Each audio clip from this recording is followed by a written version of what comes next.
오늘 말씀을 나누기 전에 먼저 사전 정보를 몇 개 나누어야 될 것 같습니다. 이 성경에 보면 기호 같은 것이 등장하는데 이게 왜 있는지를 이해하고 보는 것과 이해하지 않고 보는 것은 조금 차이가 있습니다. 오늘 29절과 30절에 보면 괄호가 쳐져 있습니다. 다른 본문에는 쳐져 있지 않는데 가끔 이렇게 괄호가 등장하곤 합니다. 이 괄호는 성경이 원본이 없다는 이 정보를 알므로 이해하게 됩니다. 우리가 보는 이 성경은 신약 성경은 헬라어로 기록되었고 구약 성경은 히브리어로 기록되었습니다. 일부 아람어로 기록된 부분도 있지만 하여튼 히브리어와 헬라어로 기록되어 있습니다. 그런데 이 신구약 성경들은 이른바 원본이 없습니다. 과거에 어떤 성경책이 있었을 거예요. 원본이라고 추정되는 그것을 이를테면 A 교회에서 원본을 갖고 있는데 B 교회에서 그것을 빌려서 필사를 합니다. 손으로 뺏기죠. 어느 순간이 지나면 어떤 게 원본인지 불확실합니다. 요즘은 인쇄본과 필사본은 확실히 구분되지만 그때는 전부 필사본이다 보니 원본이 있어도 원본인 줄 모르는 상황이죠. 그래서 후대 우리들이 몇백 년이 지난 후 성경을 발견하게 되었죠.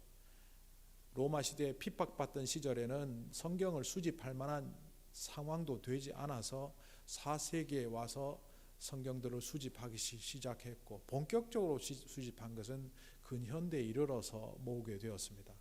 이렇게 여러 사본들을 중심으로 원본에 가까운 성경을 만들어내었고 그것을 통해서 오늘날 우리가 보는 구약과 신약 성경이 번역되어 왔습니다.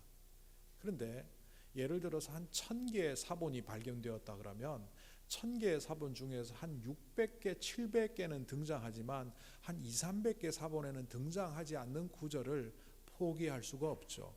모든 사본에 있는 성경 구절은 무조건 싫겠지만 일부 사본에 나오지 않는 성경 구절을 어떻게 할까 하다가 번역자들이 오늘처럼 29절 30절에 괄호를 치게 된 겁니다. 자, 이거는 신학적인 토막 정보죠. 그런데 오늘 또 다른 이야기가 하나 있습니다. 그것은 바로 연상법에 대한 문학적 이해가 있어야만 오늘 말씀을 잘 볼 수 있다는 겁니다. 오늘 우리들은 어떤 스토리텔링을 할 때 논리적 구조, 논리적 연관성을 두고 이야기를 합니다. 그래서 로지컬한 구조를 갖고 있지 않는 이야기를 하면 주의가 산만해지고 무슨 소리 하는 거야? 이렇게 반응을 하죠. 그러나 이 논리적 흐름보다 훨씬 더 이전에 우리 인간들이 택한 스토리텔링 방법이 있습니다. 그것은 바로 연상법입니다. 우리가 들으면 얼핏 논리적 흐름이 약한 것 같지만 논리적 흐름을 뛰어넘는 묘한 스토리텔링이 있는 그것을 수사학적으로 연상법이라고 합니다. 굉장히 어렵죠. 그런데 우리는 어릴 때부터 이 연상법의 스토리텔링을 배워왔습니다. 원숭이 엉덩이는 빨개. 그 다음 뭐죠? 빨간 것은 사과. 사과는 맛있어. 맛있는 것은 바나나. 아무 연관이 없는 것 같지만 빨간 것이 빨간 것으로 맛있는 것이 맛있는 것으로 이렇게 연결되면서 긴 것이 또 기차로 나가고 그런데 우리는 그걸 별로 불편함 없이 받아들이고 있죠. 바로 이런 연상법적인 흐름이 오늘 본문 속에 있습니다.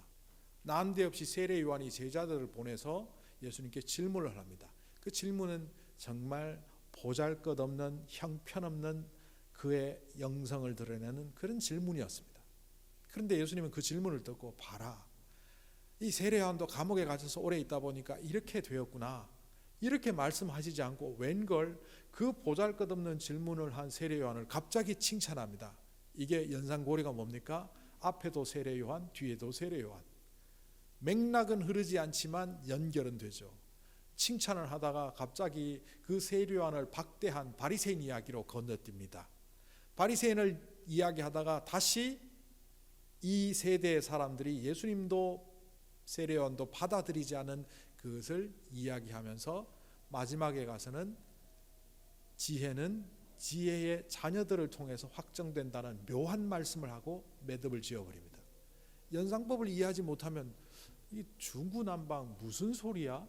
그래서 신학자들 중에서도 어떤 사람들은 이것을 파편화된 여러 가지 이야기를 모아놓은 그러니까 한 가지 이야기가 아니라 여러 가지 이야기를 하나 속에 집어넣은 편집된 거다, 이따구로 얘기를 하는데, 그것은 연상법을 몰랐기 때문에 그렇게 얘기를 한다 생각되어집니다.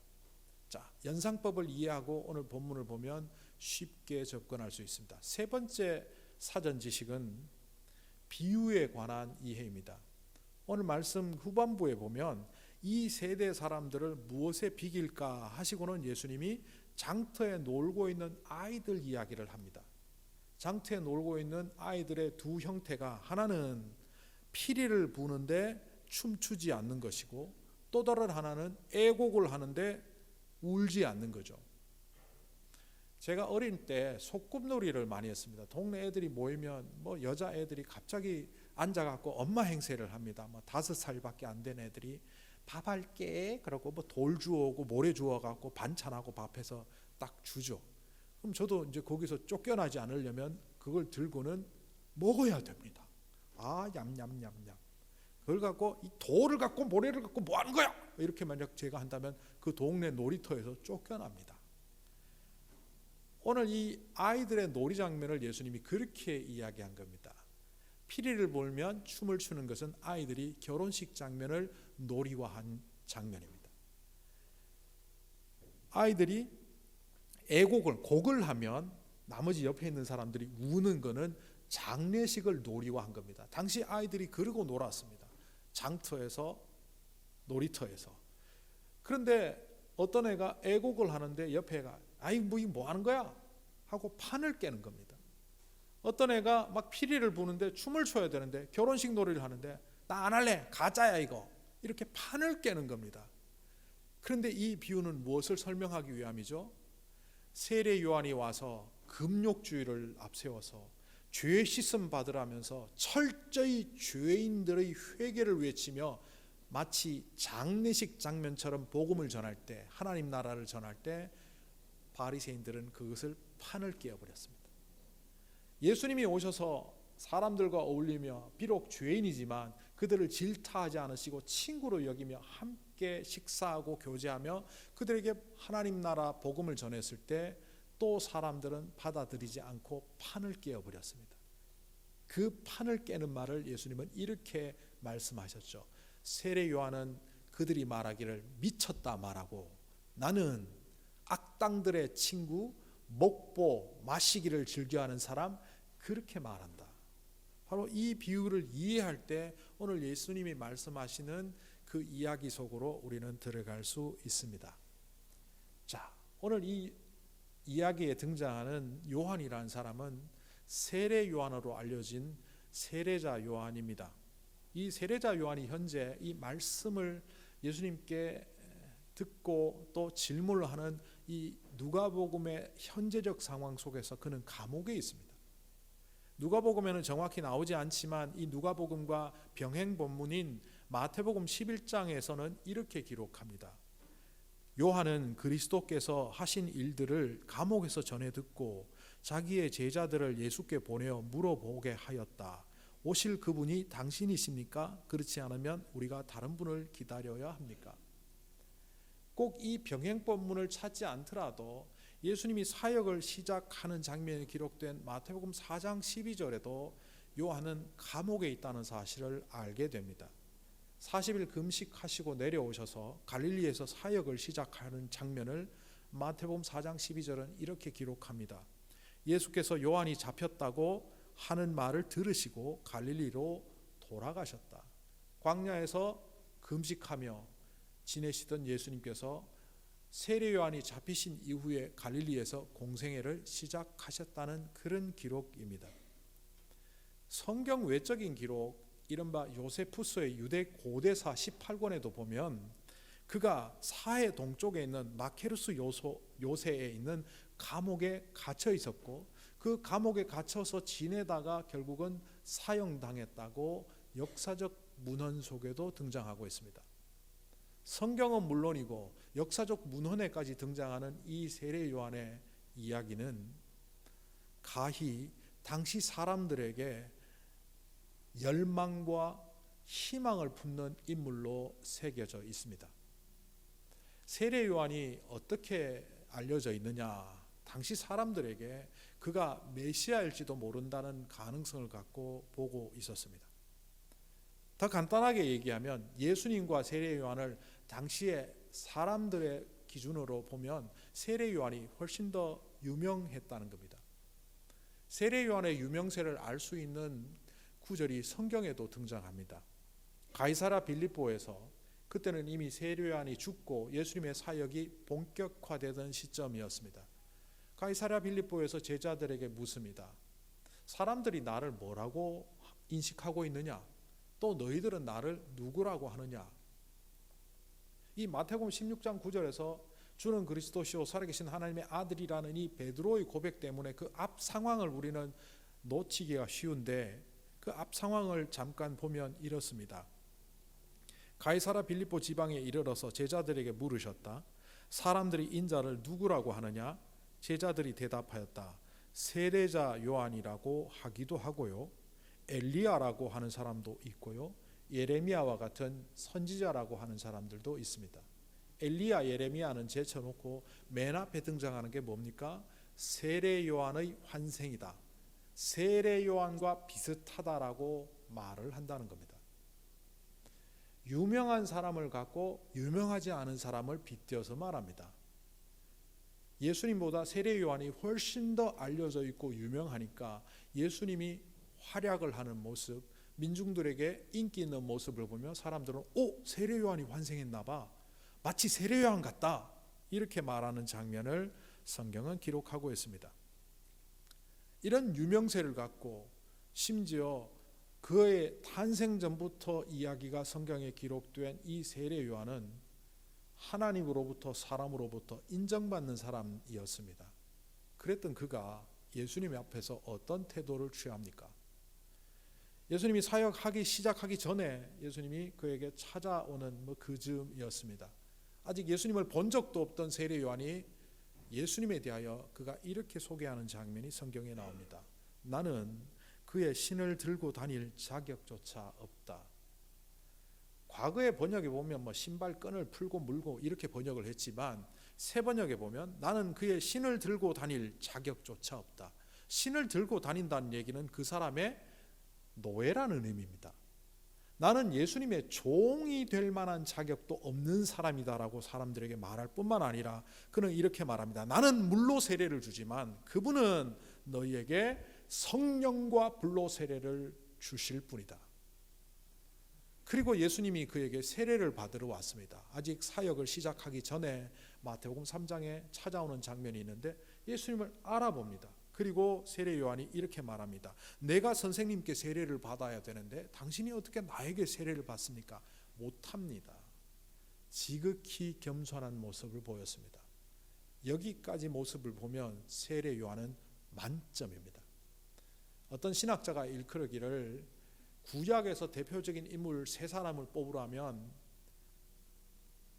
아브라함과 다윗과 엘리야, 어떤 사람은 모세까지 포함해서 4명을 뽑습니다. 그런데 신약 시대에서 가장 중요한 세 사람을 꼽으라면 바울과 베드로 그리고 세례 요한을 꼽습니다. 그 정도로 이 세례 요한은 대단한 인물임에 맞는 말입니다. 그런데 그가 오늘 예수님께 사람을 보내어 질문을 합니다. 요한의 제자들이 모든 일을 요한에게 알렸더니 요한은 자기 제자 가운데 2사람을 불러 주님께로 보내며 질문을 이렇게 하라고 했습니다. 선생님, 오실 그분입니까? 아니면 우리가 다른 분을 기다려야 합니까? 이 말을 좀 알아듣기 쉽게 풀면 이런 말입니다. 당신은 하나님의 아들 메시아 그리스도로 이 땅에 오신 분 맞습니까? 혹시 아니지 않습니까? 이 질문의 의도가 뭡니까? 이 질문의 의도는 아마 표면적으로 볼 때는 믿음을 상실한 사람들이 하는 말이죠. 과거에는 메시아인 줄 알았는데 지금 보니까 당신 메시아 아닌 것 같습니다. 그러나 그 정도는 아닌 것 같습니다. 만약 정말 그렇게 의심했다면 사람을 보내지도 않았을 겁니다.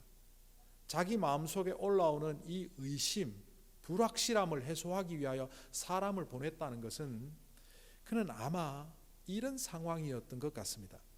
자신이 생각하는 메시아, 그리고 메시아의 사역의 모양과 예수님이 하시는 사역의 모양이 달랐다는 겁니다. 세례 요한만 그런 것이 아닙니다. 바리새인들도 그랬습니다. 바리새인들이 예수님이 사역이 초반에 시작될 때 예루살렘에서 갈릴리로까지 와서 그 말씀을 듣고 사역의 현장을 목격했습니다. 심지어 집으로 초대해서 식사 대접을 하기까지 했었습니다. 그랬던 그들이 어느새 그들의 원수라고 여겨지는 사두개파 헤롯 당파 사람들과 밀약을 맺고 예수님을 십자가에 죽이는 것, 이른바 예수님의 정반대판에 서게 되죠. 왜 그러합니까?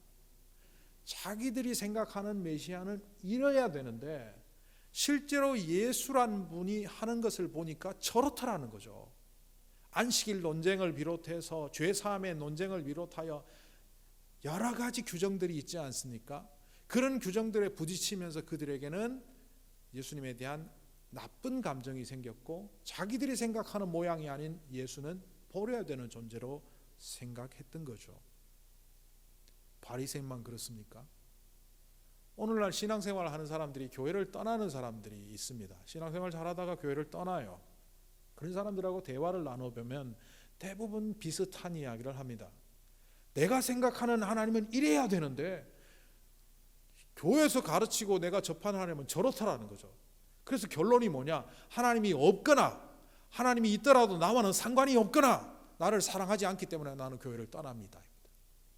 교회를 떠나지는 않더라도 과거에 굉장히 신실한 신앙생활을 했던 사람이 갑자기 옅은 신앙인으로 되는 사람들, 그런 경우에도 대화를 나눠보면 거의 비슷한 이야기를 합니다. 내가 10번을 기도했습니다. 그런데 한 번도 응답해 주지 않았습니다. 그러면 그 하나님이 나를 사랑하지 않거나 관심이 없거나 하나님이 없다고 말하고 싶지는 않습니다.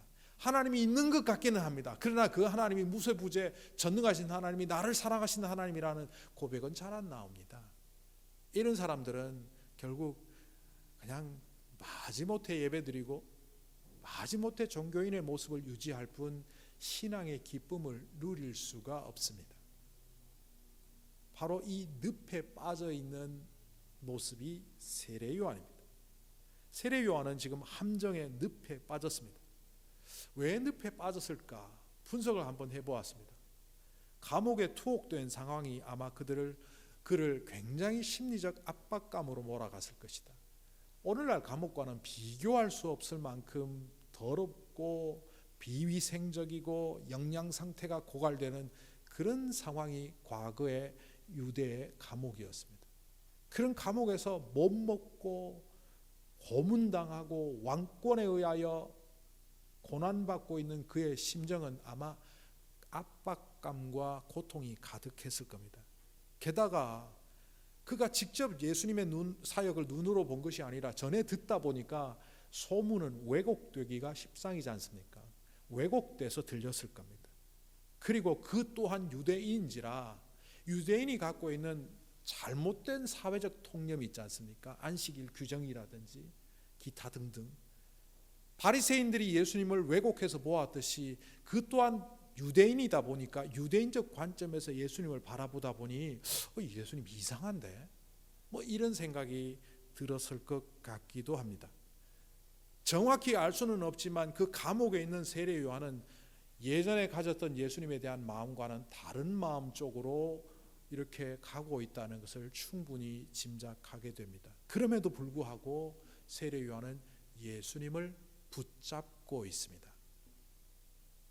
그런데 우리가 주목해야 되는 사실은요, 세례 요한이 왜 이렇게 마음이 잘못되었느냐, 왜 세례 요한이 선생님이 오실 그분입니까? 아니면 다른 분입니까? 이렇게 의심하는 사람으로 되었느냐, 그것이 우리의 초점이 아닙니다.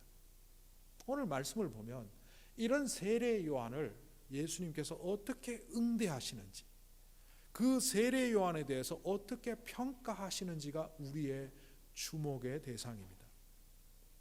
분명히 이 사람은 과거보다 못한데도 불구하고 한 번도 지적하거나 잘못되었다고 표현하지 않는 예수님의 응대와 태도를 목격할 수 있습니다. 세례 요한에게 예수님께서 이렇게 말씀하셨죠. 가서 너희는 듣고 본 것을 요한에게 알려라. 눈먼 사람이 보고 다리 저는 사람이 걸으며 나병 환자가 깨끗하게 되며 듣지 못하는 사람이 들으며 죽은 사람이 살아나며 가난한 사람이 복음을 듣게 된다고 전하여라. 예수님께서 사역을 시작하실 때 처음 읽었던 말씀이 이사야 61장 1절 말씀입니다. 여호와 영이 내게 임하셨으니 내가 갇힌 자를 풀어주고 병든 자를 낫게 하고 가난한 자들에게 복음을 전한다는 바로 이사야 61장 1절 말씀으로 사역을 시작했는데, 지금 이 말씀을 통하여 세례 요한에게 그 이야기를 하고 계십니다. 이 이야기는 뭡니까? 흔들리지 말고 초심을 회복하라는 겁니다. 그리고 나로 인하여 넘어지는 자들이 생기는데 넘어지지 않은 자가 복되니 너도 그 복된 자리로 오라고 다시 한번 세례 요한을 초심으로 세우십니다. 그리고 뭘 말합니까? 보통 논리적 흐름대로라면 제자들에게 이렇게 얘기해야 되겠죠. 봐라, 그 유명한 세례 요한도, 예전에 그렇게 믿음 좋았던 세례 요한도 감옥에 가서 고문당하고 이렇게 어려운 상황에 처하니까 이렇게 나약한 신앙인이 되지 않느냐, 너희들도 믿음을 잘 다스려서 고난 가운데도 승리하는 믿음의 사람들이 되어라, 이렇게 해야 논리적으로 맞거든요. 그런데 예수님은 이야기를 하지 않으시고 뭐라고 합니까? 너희들은 광야에서 누구를 보았느냐? 화려한 자들을 찾았느냐? 아니면 선지자를 찾았느냐? 광야에서 보았던 그는 바로 이 세상에 등장한 예언자 중에 가장 위대한 예언자였다. 그는 여자가 낳은 자 중에 가장 큰 자였다. 그리고 그는 하나님이 보낸 일꾼이었다.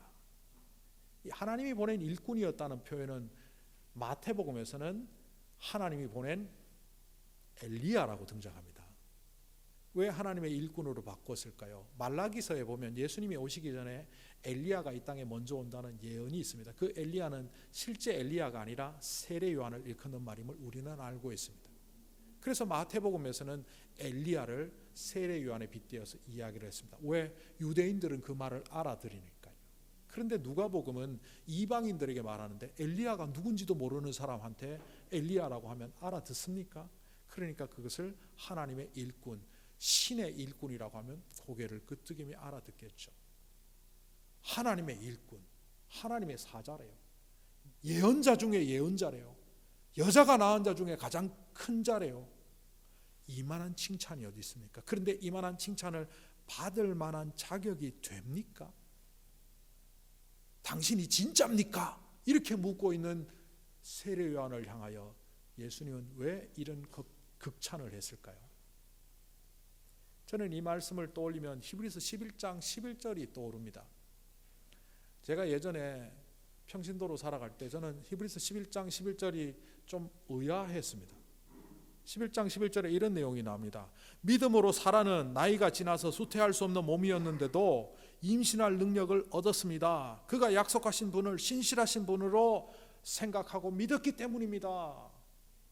예? 아닌데? 제가 대학교 때 이 본문을 읽으면서 아닌데? 내가 만난 창세기의 사라는 89세 때, 자기 남편 99세 때 하나님이 천사들을 대동하고 친히 찾아오셔서 100세가 되는 해, 90세가 되는 해, 이른바 내년에 네가 아들을 낳으리라 했을 때 천막 뒤에서 웃었잖아요. 그 웃음은 기쁘다가 아니었어요. 비웃음이었어요. 남사스럽게 웃기고 있네. 내가 지금 생리도 끊어졌고 나이가 89세, 이 나이에 무슨 아이를 낳는다고 말도 안 되는 소리를 하고 있어. 그 웃음이었잖아요. 그래서 웃었다라고 지적하는 그 하나님과 천사들의 지적에 뭐라고 말합니까? 웃지 않았다라고 겁에 질려서 부인해버립니다. 그러다가 낳은 애가 이삭이잖아요. 그런데 히브리서 11장은 뭐라고 말합니까? 믿음으로 사라는 하나님의 신실하심을 믿어 그 나이에 아들 낳을 줄을 믿고 살았다는 거예요. 그리고 12절에 이렇게 이어갑니다. 죽은 사람이나 다름없는 한 사람, 사라를 말합니다. 그를 통해서 하늘의 별과 같이 바닷가의 모래와 같이 셀 수 없는 많은 자손을 하나님께서 태어나게 하셨다. 창세기를 모르는 사람들이 히브리서 11장 11절 12절만 읽으면 사라는 대단히 믿음 좋은 사람, 완벽한 사람처럼 보입니다. 그러나 창세기에서 만난 사라를 보면 의아하기 그지없습니다. 왜 이런 표현들이 있을까요? 우리는 간혹 우리가 스스로 잘못한 것도 잊지 못하고 남이 잘못한 것을 잘 잊지 못합니다. 제가 이걸 얘기할 때마다 용서하지는 않는 사람, 잘 잊지 못하는 사람들 이야기를 할 때마다 제가 예전에 서울 지하철에서 겪었던 이야기를 합니다. 예전에 들으셨지만 제가 한 번 더 반복하겠습니다. 다 앉아 있는데 두 사람이 서 있었어요. 한 사람은 저였고 또 다른 한 사람은 A라는 사람이었습니다. 이름도 모릅니다. 이 사람이 남루한 옷을 입고 비틀비틀 대면서 그 넓은 통로를 놔두고 제 옆으로 와서 툭 치고 지나가는 거예요. 저는 가방을 들고 이러고 있었기 때문에 이게 약간 벌어져 있기는 했었습니다. 코트를 입고 있었고 뭔가 느낌이 안 좋아서 저는 항상 지갑을 여기 안에 넣고 다니는데 딱 했더니만 지갑이 없어요. 그래서 저는 대반 가서 아저씨 지갑 주세요. 실갱이를 하다가 그 아저씨가 하도 딱 잡아떼서 느낌이 싸해서 제가 한 번도 지갑을 가방에 넣고 다닌 적이 없다고 기억하는데 그날 열어보니 지갑이 그 가방 안에 있네요. 그래서 제가 백배 사죄를 하고 또 제 앞에 이제 자리가 났을 때 저기 있는 아저씨를 불러서 앉게 했어요.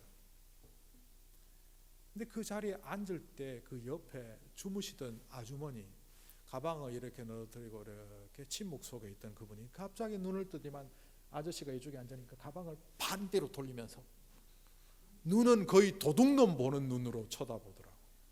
그 아저씨는 기분이 안 좋았어요. 막 욕을 하더니만 마침 정거장에 문이 열리니까 문으로 나가버리더라고요. 그 사람은 도둑도 아니었어요. 저의 실수로 도둑으로 몰렸던 사람인데도 불구하고 사람들은 용서하지 않습니다. 그러다 보니 하나님도 그런 분이라고 우리가 생각합니다. 똑같은 죄를 어제 고백하고 오늘 고백하고 내일 또 고백하고 주님 용서해 주세요. 하나님이 그러실 거예요. 뭘? 왜? 하나님께서는 우리를 용서하셨으면 깊은 바다에 빠뜨리셨던 것처럼 전혀 기억지 않으신다고 했습니다. 그리고 그 돌아온 자로서의 모습을 평가하시는 거예요. 사라는 아이를 낳고 사라의 아들 이름을 본인이 지었어요. 이삭이라고. 이삭이라는 이름의 어원은 두 가지 의미가 있습니다. 기뻐서 웃는다는 의미도 있고 두 번째 의미는 비웃음입니다. 애 이름을 비웃음이라고 짓다니. 초등학교 시절 우리 반에 한 여학생이 예쁜 이름을 갖고 있었어요. 덕이 실제 있었어요. 그래서 우리가 덕이, 덕아 이렇게 부르면 되는데 다르게 불렀어요. 그 성씨가 구시였거든요. 그럼 구대기. 저는 집에 와서 그 생각을 했어요. 딸 이름을 구덕 왜 저렇게 지었을까? 사라가 비웃음이라는 이름 뜻이 담겨있는 이삭이라는 이름을 지은 이유가 뭘까요? 이삭을 볼 때마다 그는 회개했을 것이고 이삭을 볼 때마다 믿음 없는 자신을 통하여 역사하시는 하나님의 은혜와 역사하심을 찬양하는 마음을 갖기 위하여 아들 이름 속에 그런 고백을 집어넣은 것이 아닐까요? 그렇게 회복된 사라를 하나님은 히브리서 11장에서 믿음으로 사라는 나이가 지나서 아이를 낳을 수 없음에도 불구하고 하나님의 신실하심을 믿어 아들을 낳는 믿음의 사람이 되었다라고 평가하는 거예요. 왜 세례 요한을 예수님께서는 이렇게 높이 칭찬할까요? 이것을 대답하기 전에 여러분에게 퀴즈를 내겠습니다. 세례 요한은 그 함정에 빠져서 헤매다가 죽었을까요? 거기서 빠져나와 예수님을 메시아로 받아들이고 죽었을까요? 성경에는 안 나오니까 답이 없다 생각하지 마십시오. 예수님은 무소부재 전지전능하신 하나님이신 그분입니다. 예수님은 세례 요한이 다시 일어날 것을 알고 계셨습니다. 그래서 지금 현재는 함정에 빠져서 헤매지만 그를 자극하고 동기부여를 하여 일어서게 하시는 것이고 그가 일어서서 훨씬 더 훌륭한 모습으로 설 것을 이미 아셨기 때문에 바로 그 지점에서 평가하는 겁니다. 사라를 히브리서 11장 11절에서 그렇게 칭송하듯이 말입니다. 그는 여자가 낳은 자 중에 가장 큰 자다. 선지자 중에 가장 큰 선지자다. 나를 이 땅에 오도록 길을 닦는 자로 하나님의 일꾼으로 온 자다. 그런데 이 세대의 사람들이 그를 받아들이지 않았구나. 동시에 나 또한 배척하였구나. 그런데 생각해보라. 세례 요한이 아무리 큰 자라고 할지라도, 바리새인과 권세가들이 아무리 높은 자리에 있다고 할지라도 하나님 나라의 가장 작은 자보다 못한 자들 아니냐. 예수님이 결국 이 연상법에 따라 말씀하시려고 하는 것은 그 가장 작은 하나님 나라의 큰 자입니다. 그가 누굽니까? 그 어떤 상황 속에서 넘어지지 않는 절대 무변의 사람이란 뜻이 아니라 어떤 때는 넘어지고 쓰러지고 실망하고 좌절하기도 하지만 그럼에도 불구하고 예수 그리스도를 붙잡고 하나님의 나라 안에서 결국 인생을 마무리한 자들, 바로 그들 아닙니까? 그들을 통하여 세례 요한조차 못했던 일을 예수님께서는 이 땅에 할 수 있다고 말씀하십니다. 오늘 성경 구절 중에 가장 어려운 구절이 35절입니다. 35절은 지혜의 자녀들이 결국 지혜가 옳다는 것을 드러냈다, 이렇게 번역을 해서 해놓고 있습니다. 그런데 이것을 헬라어로 직역을 해보면 이런 의미입니다. 지혜는 그의 모든 자녀들에 의해 옳다고 인증된다. 이 지혜는 소피아라는 헬라어를 썼습니다만 이것을 로고스로 바꿔도 좋겠고, 이것을 하나님의 지혜, 하나님의 현존, 그렇게 바꿔도 가능합니다. 결국 이 35절은 예수님께서 이 땅에 죽으시고 이 땅의 사람들을 구원하시기 위하여 역사하시는 그 모든 구원의 행로, 이른바 하나님의 역사하심, 하나님의 놀라운 지혜가 사람들에게 잘 증명이 되지 않는다는 거예요. 그래서 세례 요한을 배척하듯이 예수 그리스도를 배척하고 있다는 거예요. 그런데 이것이 확인되고 증명되는 사건이 있는데 그게 뭐냐? 바로 지혜의 자녀들을 통하여 증명된다는 겁니다. 저와 여러분이 누구입니까? 지혜의 자녀들입니다. 고린도전서 1장에서는 이렇게 말합니다. 십자가의 도가 멸망받는 자들에게는 미련한 것에 불과하지만 구원을 얻는 우리들, 하나님의 자녀들인 우리에게는 하나님의 능력이라고. 1세기 신약교회 성도들은 생업을 접으면서까지, 아니 목숨을 내어놓으면서까지 복음을 향한 행군을 멈추지 않았습니다. 그런데 오늘 우리는 그 어떤 핍박이 없음에도 불구하고, 어떤 종류의 억압도 없음에도 불구하고 우리 스스로 세상에 얽매여 살아갑니다. 사람들 눈치 보기 때문에 전도 못하고, 돈 벌어야 하기 때문에 헌신할 수 없고, 세상에 주어진 일을 내가 성공적으로 마감하기 위하여 하나님의 일은 뒷전으로 밀어놓은 채 언젠가는 하겠지 하다가 주님 앞에 서는 날 아무것도 못한 채 갈 수도 있는 그런 삶을 살아가고 있습니다. 그 이유가 뭡니까? 그 이유는 세례 요한이 함정에 빠졌듯이 우리가 함정에 빠져 있습니다. 증거를 대볼게요. 오늘 우리 교회에서 우리 교회에 등록하는 분들에게 1인당 10만 불을 준다고 해보십시다. 여러분들이 믿지 않는 자들을 전도해서 한 명 데려오면 교회에서 한 명당 100만 불, 10명 전도하면 여러분들이 $10,000의 돈을 가질 수 있다고 해보십시다. 우리 교회 한 달 내에 10,000명 돌파하는 것 문제도 아닙니다. 우리의 머릿속에 이 이야기는 뭘 말하느냐 하면 우리의 생각 속에 최고의 가치는 세상의 것입니다. 그래서 그 세상의 것을 위하여 달려가는 삶을 최선을 다해서 살고 있고 시간이 나면 하나님의 일을 하겠다는 마음이 우리 안에 있습니다. 세례 요한이 함정에 빠졌듯이 우리 또한 함정에 빠져 있습니다. 그런 우리를 향하여 하나님 나라의 가치를 붙잡고 살면 그 사람은 비록 가장 작은 자일지라도 이 세상에 그 뜻대로 살아가는 자로 우뚝 서게 되면 그는 하나님 나라의 기둥 같은 자, 세례 요한보다 더 큰 자라고 오늘 말씀을 통하여 말씀하시는 듯 합니다. 여전히 세상에 찌들어 살고 있는 우리들, 이런 우리를 하나님께서는 질책하지 않으십니다. 힘들지, 어렵지, 그러나 그걸 훌훌 털고 한번 일어나봐. 초심을 한번 회복해봐.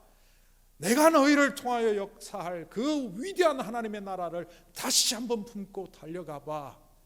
그러면 네 삶의 문제 해결될 거야. 그리고 너는 다시 내가 이 땅에 품고 있는 하나님의 희망이 될 거야. 지혜의 자녀들인 우리가 누구인지를 분명히 알므로 2023년 1월 20일 새롭게 일어나는 저와 여러분이 되기를 간절히 소망합니다.